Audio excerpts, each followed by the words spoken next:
You mean red butterflies? Oh, yes, of course.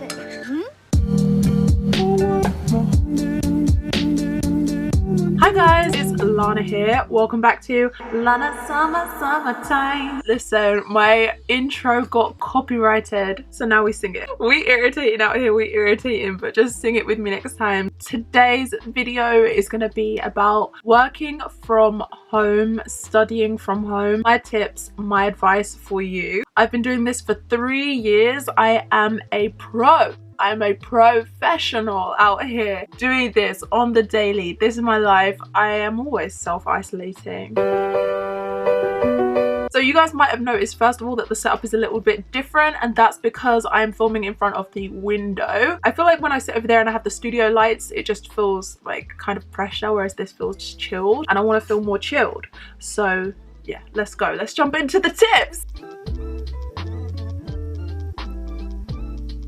You need to wake up with a plan. You need to know exactly what you're going to do today. You need to know what's on your to-do list, things that you need to tick off, and you need to plan that out the day before. I will spend maybe just half an hour, even 15 minutes the day before, just giving myself 3 or 4 things that I need to get done the next day. And you need to figure out how long each task is going to take you, and you're going to have to put it into a schedule so that I know when I need to wake up, so that I know when I need to be ready. Because if I don't even know that, if I don't even know the basics, then I'm going to fail. The saying goes that if you fail to plan, you plan to fail, and that is God's truth, I swear. If I don't wake up with a plan, if I don't know what I'm doing, I'm going to sleep in. My head is going to be telling me, you haven't got nothing to do today, don't worry about it. Don't worry about it. Just go back to sleep. Just another hour, just half an hour, just snooze, you know? Like, let me tell you how it goes when you don't have a plan for the next day. You stay up FaceTiming Bae. It's 1 a.m. You go to bed. You want your 8 hours. You wake up at 9. You check Instagram. You do this. You do the next thing. You've got work that needs doing. You've got this. You've got the next thing. But you want to do a workout. How are you going to find the time? Now you're stressing. Now you've been wasting time. Now it's almost 10 o'clock. You need to do that workout. But now it's 11. Now you need to do this. Now it's 12. Now it's the afternoon. Now you haven't got anything done. Now you feel stressed out. You're like rushing. There's no time to get anything done, and it's a horrible cycle. I'm sorry if what I was saying just then made you feel stressed out, because that made me feel stressed out. I don't like to be in that situation.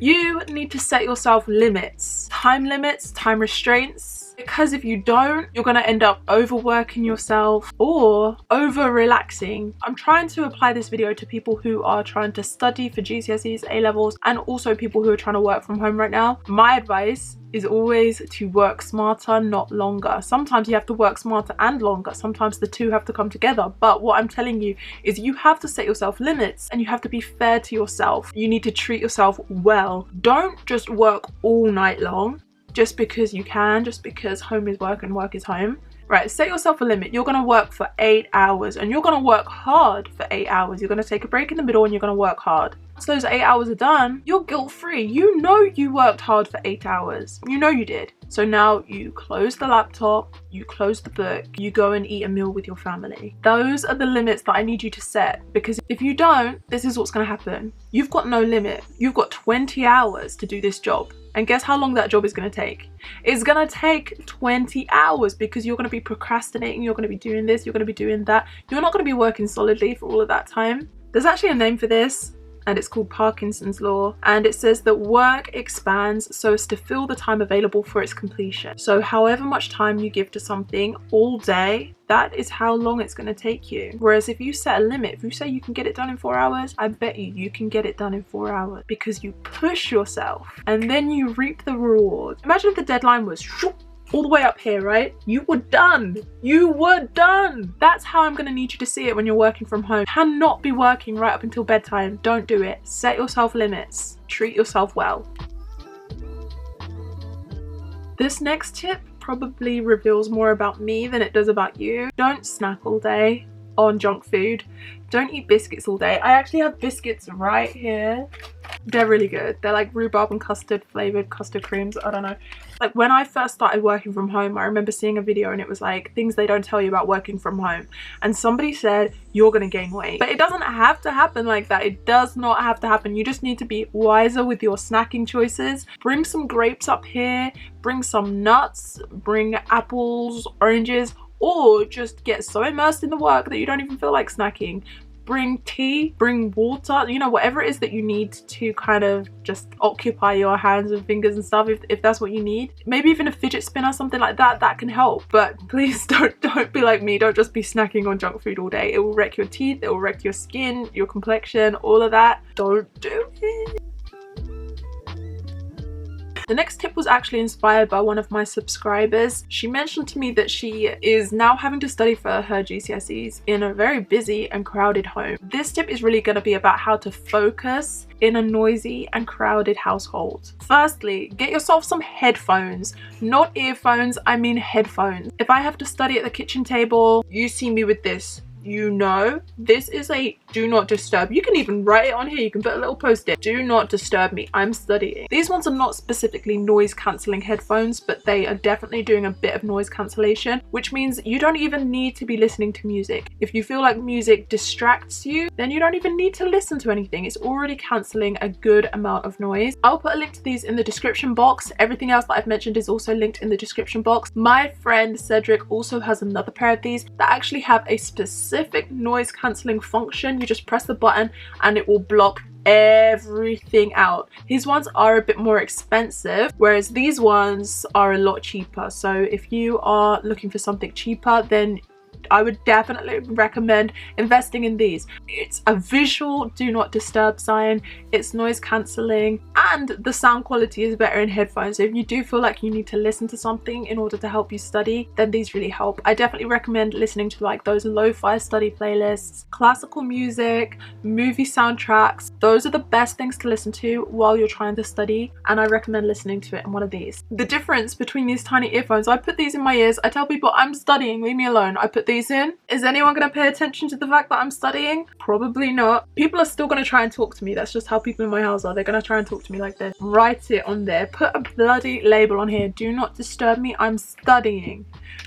Another thing that you need to be able to do is communicate and just tell them that this is a really important time for you and you need to be able to study. A lot of people think that you're working from home, that means you're not working. Or a lot of people think that you got sent home from work, so now you're not doing any work. When the reality is, yes, you are doing work and you need to focus. So you need to be able to tell them that.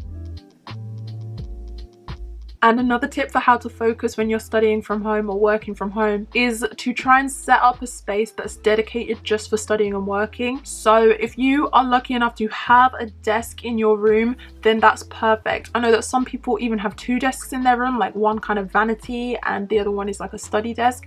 I just have one desk in my room. So this is where I do everything that requires a table. This is where I do my makeup, my skincare, and it's also where I do my work, my editing, everything. So I set things up for working and then I set things up again for relaxing. I recommend just clearing off the makeup, clearing all this, put it anywhere, put it on the bed, put it on the floor, get it out of the way, get it out of your eye line, replace it with the books that you need to study in, your revision cards, your revision sheets. If you have posters or revision sheets that you can put on the walls, then put them there. If you have things that you need for work, then put it all on your desk, because this is a working desk today. Then at the end of the day, take all of that down and replace it again with your chilling out stuff. And then if you need some chilling out that you need to be doing, then you can do it. So not only does that help put your brain into working mode in the moment, but it also helps your brain to retain information because you are in that setting now, in the classroom, you're now in the office, and it feels like a different space. It's refreshing and it helps. So if you don't have a desk even in your room, then you can even try that on your bed, which leads me to my next tip. Don't work from bed. When I first started working from home, a lot of people said this to me. I low-key found a bit offensive that they would think that I would just spend all my days in bed. Like, people really thought that I would just wake up in the morning and just work from bed all day long. However, when I was younger, I used to share a bedroom with my sister and I didn't have a desk. My room was tiny and I had to do everything on the bed. That was the only place to kind of sit in my whole room. And the little trick that I developed was to just take my pillows down to the other end, prop myself up against the wall, sit there with my laptop, and that was me doing work. And I would have the posters there and I would bring everything else that I needed. It's the same concept as changing your desk up, but now you're doing it to your bed. You're not in sleeping position, you're not lying down, you're not even on the same side of the bed as you are when you're resting. Now you're in a different space. And this helps so much, because if you mix the two too much, if you just blend everything into one, then your days are going to start to feel monotonous. You're going to feel like you haven't had a break. You're going to get more stir crazy. You need to be able to switch things up, and it really helps just to get your brain in gear and get you in work mode. You need to treat yourself. If you're just constantly working for no reward, you know what's going to happen? You're going to stop working. You're going to stop feeling a sense of accomplishment, a sense of achievement. You need that reward. You need to cook yourself a nice meal. You need to go and talk to your family, your household. You need to get on FaceTime. You need to get on the house party app. You need to do something. You need to do something fun. You need to watch a movie. You need to have a pamper evening, something. Reward yourself in whichever way you feel rewarded. It goes a long way to keeping your morale up. And morale is everything right now. You need to exercise. Exercise improves your mood so much. It literally releases endorphins. Happiness endorphins. It makes you feel good. Not only that, but it's proven that if you stay still for too long, your body is going to start to think that you want to go to sleep. I've seen a lot of my friends who have recently started working from home for the first time. They're like, does this make anybody else want to have a nap? There's a reason. It's because you didn't have to go out that morning. You didn't have to walk anywhere. You didn't have to exercise. You sat down at a desk straight from bed. You started working. Your body was not activated. Your brain thinks you're trying to go to sleep right now, because what do you do when you go to sleep? You lie down. You don't move. You try to stay still. Your brain reacts to certain cues. Your brain's literally telling you to move. If you don't want to fall asleep, you better move. That's what your brain is telling you when that happens. Have you ever felt that? You felt at the same time, I feel like I want to go for a nap or go for a run. How can those two things be happening at the same time?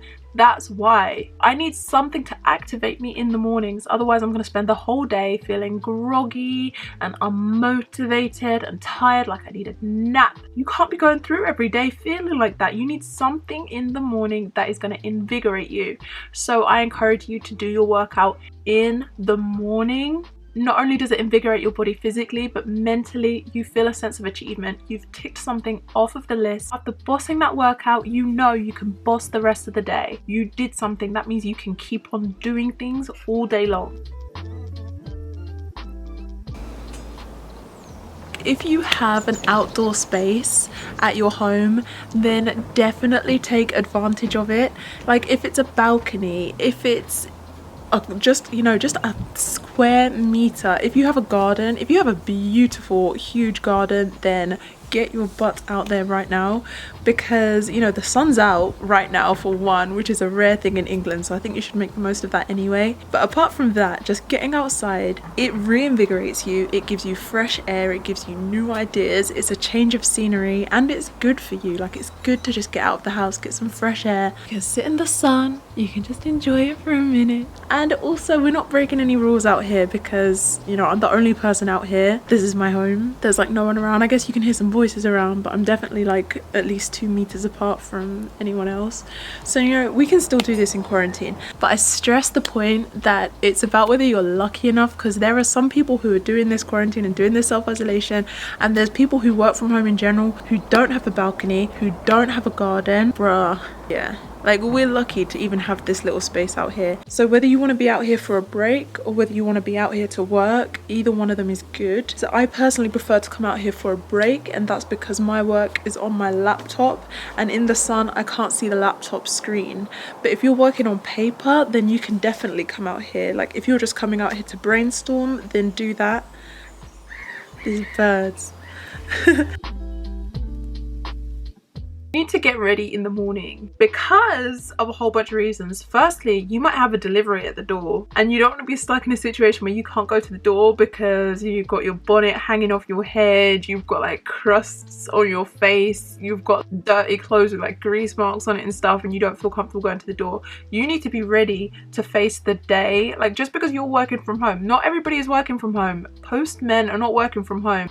It's the fundamentals of self-care. It's hygiene, it's showering, it's brushing your teeth, and it's putting clean clothes on. And when you work from home and when you study from home, you're going to realize that those things that you do every day, they're not for other people. Because if you don't clean and you don't put on deodorant, you're going to start to smell. Who's going to be smelling that? You. You're going to move and you're going to be like, uh-oh, I smell. You don't deserve to be sitting in your own smell. You deserve better than that. You deserve to smell like flowers. You deserve to smell fresh. You deserve to be sitting in an environment, working away, smelling the freshness that's emitting from your own body. Not odor, not body odor.